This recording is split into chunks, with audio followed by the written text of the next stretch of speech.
nouveau donc d'être convoqué à la, je crois qu'on appelait à l'époque Sénère. Oui, non, Sénère. On appelait Sénère.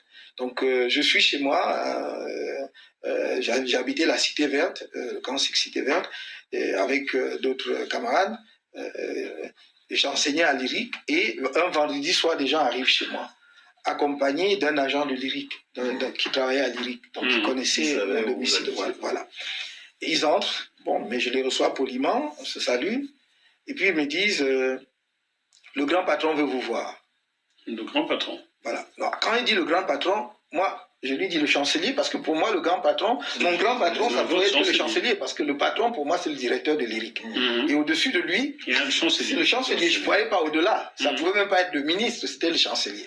Il me dit non, le président de la République. Je dis non. Le président de la République, moi, est-ce qu'il me connaît? Comment ça, le président de la République? Il dit oui, le président de la République. Ok. Je dis, bah, si c'est le président de la République, il faut quand même que je me présente devant lui dans une tenue décente. Laissez-moi une minute d'aller mettre une chemise, une veste, donc, enfin, j'ai une chemise, une cravate et une veste. Et ils m'embarquent dans leur véhicule. Et puis, on prend une direction qui est tout sauf la direction de la présidente de la République. Donc, on va vers le lac. Et je dis, enfin, où est-ce qu'on va? Et là, quand ils sont venus, quand ils sont entrés chez moi, ils étaient courtois et tout. Oui. Mais là, non, le temps a changé, ils deviennent menaçants, tout à coup. Et, ah oui, monsieur, mais pour qui vous prenez-vous? Qu'est-ce que vous croyez? Voilà. Et donc, il m'amène au Sénère. On me fait attendre dans une pièce, comme ça, je vois, il y a juste une porte et tout. Pendant des heures, on me fait mariner dans mon jus. Je crois que probablement ils m'observaient, ils voyaient mon comportement. Et plusieurs heures après, on me fait entrer dans une salle. Et ben justement, où il y a des projecteurs comme cela, on m'a interrogé. Interrogatoire en bonne et due forme qui a duré peut-être 1 heure ou 2 heures ou plus. Bon. Et donc, ce qui m'a frappé à l'époque, c'est que je découvre donc dans la salle en question qu'il y a mon directeur de Lyrique, oui, qui est dedans. Oh, non, d'accord. Et puis, on me dit, oui, comme ça, vous passez votre temps à écrire, à insulter le chef de l'État. J'ai dit, mais où est-ce que j'ai insulté le chef de l'État? Il dit, oui, mais vous écrivez, vous prenez pour qui? J'ai dit, non, mais moi, j'ai rendu compte de l'ouvrage d'un collègue. Maintenant, j'aurais voulu qu'il soit là pour vous dire à quel endroit j'ai dit des contre-vérités ou des choses qui ne correspondaient pas à ce qu'il avait rédigé dans son ouvrage. On me dit, mais monsieur, vous continuez à bavarder? Et ben, alors on m'interroge, on me dit, mais oui, alors, parlez de vous, quel est votre parcours? Alors je commets l'erreur pendant que je trace mon parcours de dire, oui, je suis arrivé à l'université Yaoundé et je fais rapidement une licence et tout. Ah oui, mais vous voulez montrer que vous êtes le plus brillant, parce que j'ai utilisé le mot rapidement. Non, alors, possible. Oui, mais c'est terrible, vous n'avez pas idée. Donc on me cuisine, enfin ils enregistrent tout cela et puis on me fait sortir. J'attends un instant et on vient me reprendre et on m'amène donc à la BMM. La BM, ça ne s'arrête pas? Non, mais j'étais enfermé. Donc j'étais enfermé à la BMM, ce qui est devenu la prison centrale de Yaoundé, à côté de Kondengi. Oui, je vois, voilà. qui est un peu plus chic. Là. Voilà. Ouais. À l'époque, c'était justement la BMM et où il y avait d'ailleurs aussi des prisonniers politiques, voilà, et des condamnés à mort. Donc j'arrive à la BMM, on me déshabille complètement, je suis tout nu. Il y avait un commissaire dont je tairai le nom. Il ne s'agit pas de régler des comptes ici. Simplement, nous racontons cela pour l'histoire et pour que ça ne se répète pas, parce que j'ai l'impression, enfin j'ai surtout mon plus grand souhait, c'est que nous sortions effectivement des périodes comme cela où des Camerounais peuvent être maltraités pour leurs idées. Donc il me fait, il y avait un monsieur, donc il y avait un commissaire qui n'était pas grand, mais son collaborateur était un type, vraiment moi en glace, oui, voilà, avait un strabisme qui vous donnait l'impression que c'était un cyclone. Et donc il était effrayant, vraiment, il était géant, monumental. Alors il me regarde, il dit, ah, déshabillez-vous. Donc je suis déshabillé, il me reste plus que mon et on m'amène dans ma cellule et qui était donc cimentée et on a versé de l'eau. Donc je me suis couché non pas seulement sur le ciment, mais sur du ciment avec de l'eau. Mais ça c'est pour vous bousiller. En réalité, oui, c'est pour que vous attrapiez les rhumatismes le plus rapidement possible. Et donc je me souviens toujours, je n'oublierai pas, quand je passais devant le couloir, il y avait donc derrière des grilles beaucoup de détenus qui devaient être des condamnés à mort, des gens comme ça, et qui me demandaient en putine. Mais ça n'a pas non. Bon, je répondais, bah, j'étais tout silencieux. Et Bon, we know the talk, hein. Tomorrow we negotiate. Donc ça, ils disent, on va te régler ton compte demain. Bon, alors donc je reste là. Alors ce qui me fait sortir finalement, c'est que j'étais donc enseignant à l'IRIC et je dirigeais les mémoires de maîtrise des étudiants. Et il n'y avait pas que des étudiants camerounais, il y avait des étudiants d'autres pays africains, béninois et autres. Et j'avais dirigé une série de mémoires d'étudiants étrangers. Et le lundi, puisqu'on me prend comme ça vendredi, le lundi devait commencer les soutenances de mémoire. Et le lundi, on arrive et on ne me trouve pas.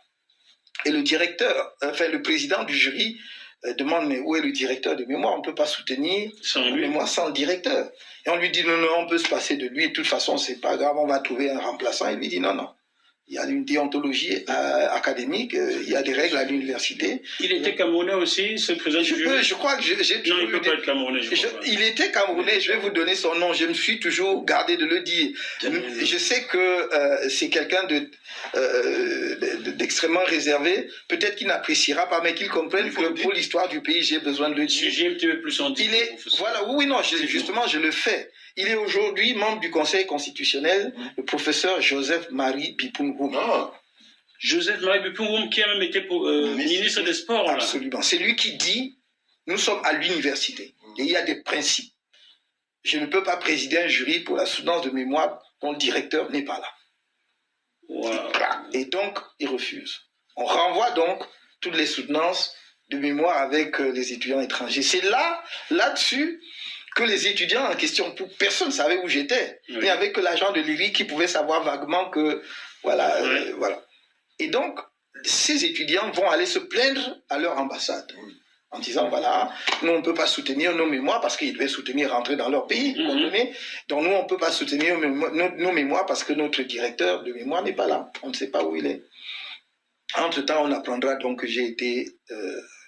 pour ainsi dire enlevé d'une certaine façon, amené à la BMM, parce que l'agent de l'IRI qui les avait accompagnés chez moi va donc dire, effectivement, j'ai amené des gens chez lui, on a pris, et puis bon, voilà.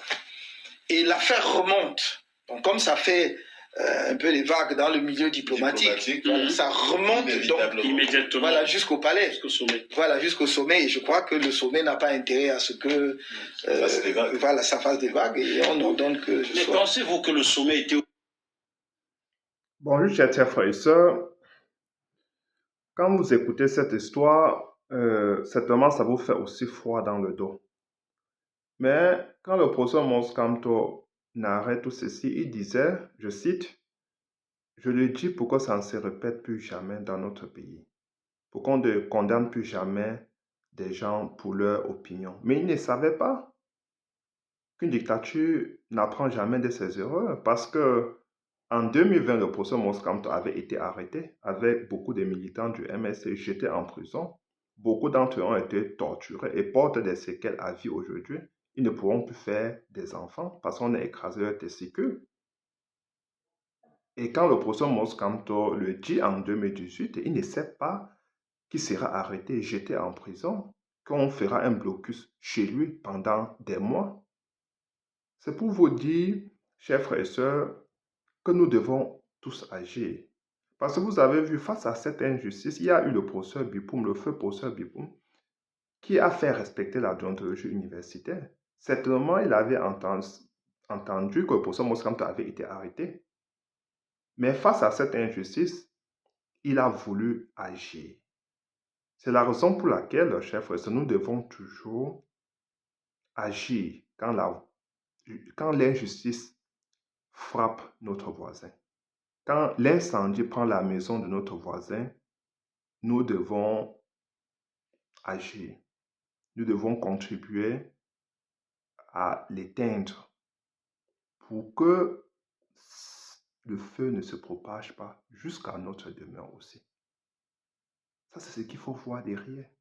Nous devons toujours agir quand des gens subissent des injustices. Parce que demain, ça pourra être notre tour. Et je vous dis, la dictature frappe tout le monde, sans pitié. Une dictature est impitoyable par nature.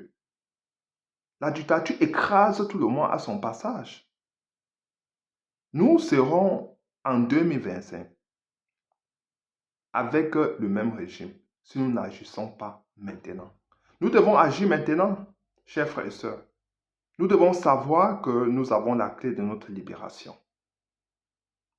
Nous devons savoir que si nous voulons arrêter l'hémorragie, c'est maintenant que nous devons le faire. Nous organiser pour voter massivement pour l'opposition Moscamte et être prêts. Être prêts à défendre notre vote. L'opposition Moscamte a subi cela dans les années 88. 30 ans plus tard, il a encore subi la même chose. Et vous savez qu'une dictature, c'est un peu comme du vin roux, comme du vin.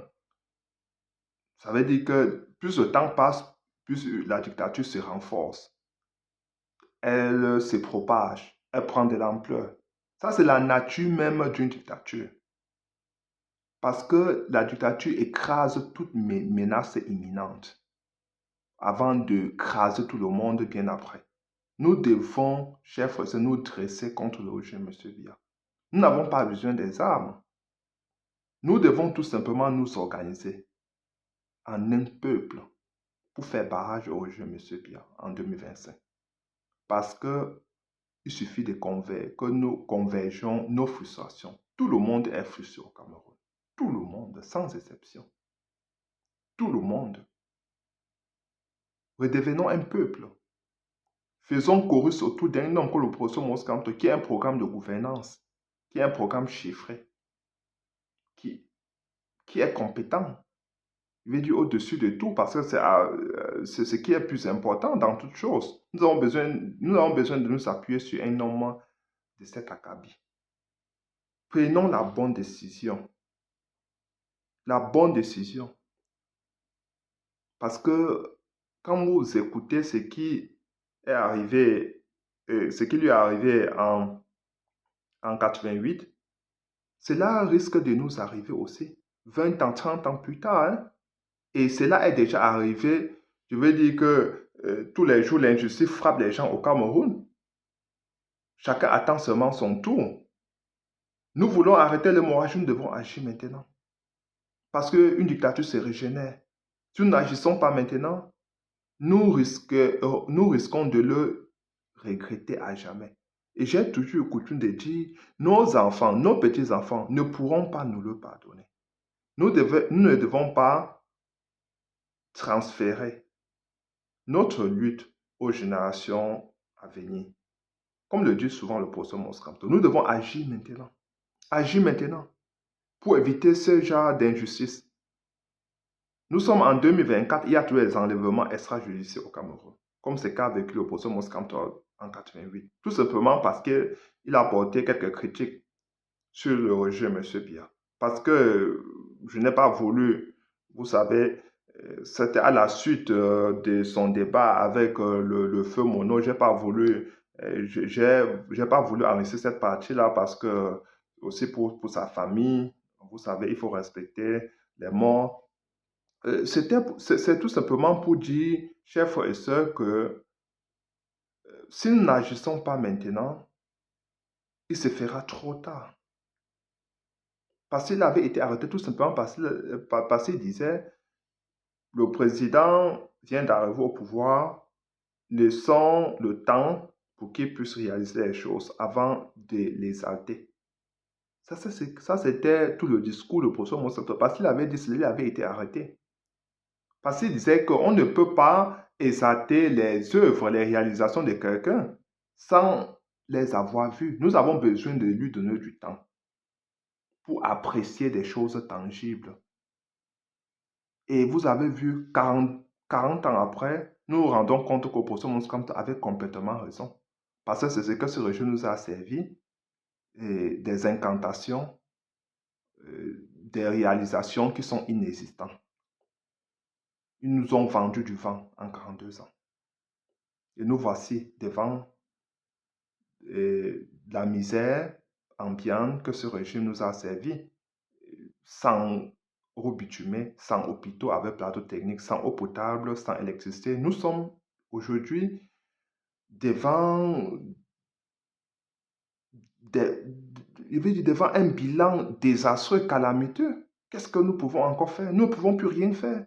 Tout ce que nous pouvons faire aujourd'hui, c'est d'y contribuer à sorte que le professeur Moïse Kamto arrive au pouvoir pour changer la donne, pour faire bouger les lignes. Faisons le geste qui compte, chers frères et sœurs. Un geste patriote ou patriotique. Il faut aller exercer son devoir citoyen en s'inscrivant massivement sur les listes électorales dès le 1er janvier 2025. Voter massivement le professeur Moïse Kamto le moment venu et surtout être prêt à défendre son vote. Voilà ce qui pourra nous libérer. Et je vais dire, et prévenir des choses que le professeur Moïse Kamto a subies et que beaucoup d'autres ont aussi subies. Cela pourra empêcher que nous puissions aussi passer sous les fourches quotidiennes de ce régime. Chers frères et sœurs, c'était tout. Partagez ma cette vidéo et surtout abonnez-vous. Ciao.